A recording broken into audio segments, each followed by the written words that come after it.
हे कृष्णा, ओम नमः शिवाय। आप सभी के दिन शुभ हो। आज कार्तिक मास महात्म्य में 29वां अध्याय संपूर्ण कथा आरती। आज के तिथि जो 4 नवंबर दिन मंगलवार है। मंचित और श्रद्धा से कार्तिक मास महात्म्य की भगवान विष्णु की जय जरूर कहे। जिस प्रकार शालिग्राम की परिक्रमा करने से संपूर्ण पृथ्वी की परिक्रमा का फल मिलता है, इस अध्याय में यह भी आगे बताए थे कि तुलसी वृक्ष की सेवा और तुलसी जी को परीक्षण से भगवान विष्णु प्रसन्न होते हैं। अब चलिए आगे कथा विस्तार से। राजा पृथु ने कहे, हे महामुनि स्वर, आपने कहल द्वारा मुक्ति पाए जाने पर वृद्धा मुझे कहे थे, जिसमें मैंने आप ध्यान पूर्वक सुने थे। हे नारद, यह काम उन नदियों के प्रभाव से हुआ था। कृपा करके यह भी मुझे बताने की कृपा करे। नारद जी बोले, हे राजन, श्री कृष्ण नदी साक्षात भगवान श्री कृष्ण महाराज और शरीर से बेनी नाम का नदी भगवान शंकर का शरीर से है।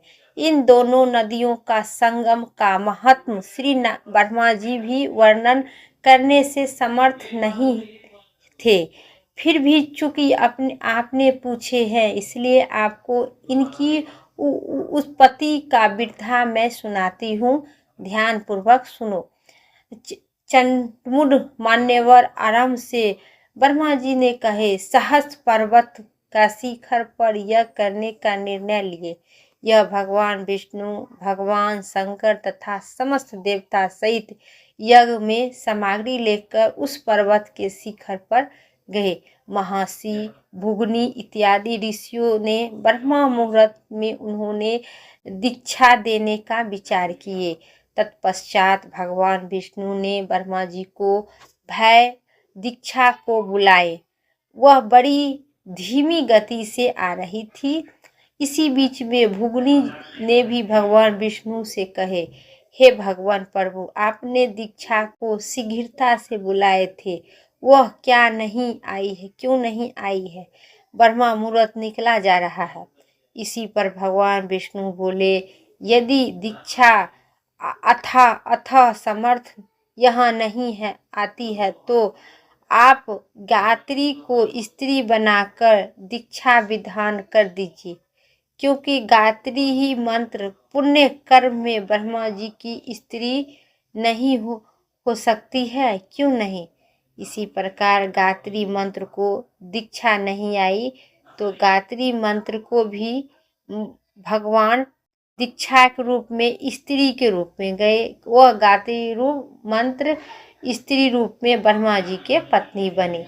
नारद जी ने कहे, हे राजन, भगवान विष्णु की इस पर असमर्थ भगवान शंकर जी ने कहे कि यह बात सुनकर भृगु जी ने गायत्री को भी ब्रह्मा जी को दीक्षा और बैठाकर दीक्षा विधान आरंभ कर दिए। जिसे समय ऋषि मंडल गायत्रियों दीक्षा देने लगे, उसी रूप में तत्पश्चात यज्ञ मंडल में पहुंची। ब्रह्मा जी के दीक्षा और गायत्री को बैठाकर ईर्षा का कुपित होकर दीक्षा बोली। जहाँ अपूज्य की पूजा और पूज्य की अपीड़ित होती है, वहाँ पर दुर्बलता, मृत्यु तथा भय तीनों असमर्थ हुआ करते हैं। यह गायत्री ब्रह्मा जी की दीक्षा और मेरे स्थान पर विराजमान हुई है, इसलिए यह अदृष्टि बहने वाली नदी होगी। आप सभी देवता ने बिना विचार से मेरे स्थान पर बैठा दिए हैं, इसलिए आप सभी जल रूप में नदी में होंगे। नारद जी राजा पृथु से बोले, हे राजन, इसी प्रकार तबरा के श्राप सुनकर गायत्री क्रोध से आग बबूला हो उठी और अपने ओठों बचाने लगी। देवताओं ने भी मना करते पर भी उन्होंने उठकर तबरा को श्राप दे दिए। गायत्री बोली, दीक्षा जिसी प्रकार ब्रह्मा जी तुम्हारे पति हुए थे, उसी प्रकार मेरे पति है। तुमने व्यर्थ ही श्राप दे दी है, इसीलिए तुम भी नदी हो जाओ। तब देवताओं ने घबरा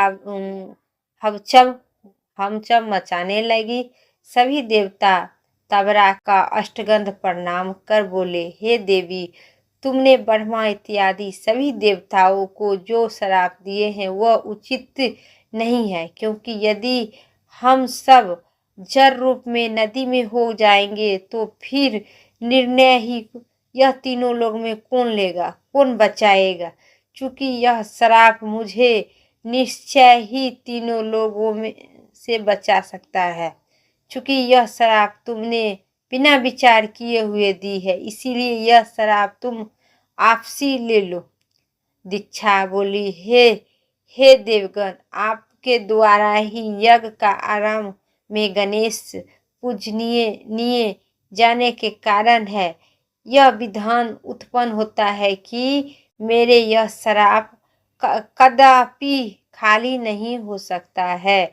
इसलिए आप भी अपने भांग से जूड़ीभूत होकर आवेश नदी में बनकर इसी दोनों शैलेत में अपने अपने वंश पश्चिम में बहने लगे। और पश्चिम में बहने, नारद जी फिर कहे, पश्चिम में बहने लगे, पूर्व में शंकर भगवान के देह के अंश बहने लगे। नारद जी राजा पृथु से बोले, हे राजन, तबरा के यह वचन सुनकर भगवान विष्णु, शंकर इत्यादि सभी देवता अपने अपने अंशों से नदियों में बने गए। भगवान विष्णु ने अंश से कृष्ण बनकर आए और शंकर भगवान के अंश से बेनी तथा ब्रह्मा जी के अंश से कुमावती नाम की नदियां उत्पन्न हो गई। समस्त देवताओं ने अपने अपने अंश को जोड़कर यह सही पर्वत पर फेंक दिया है।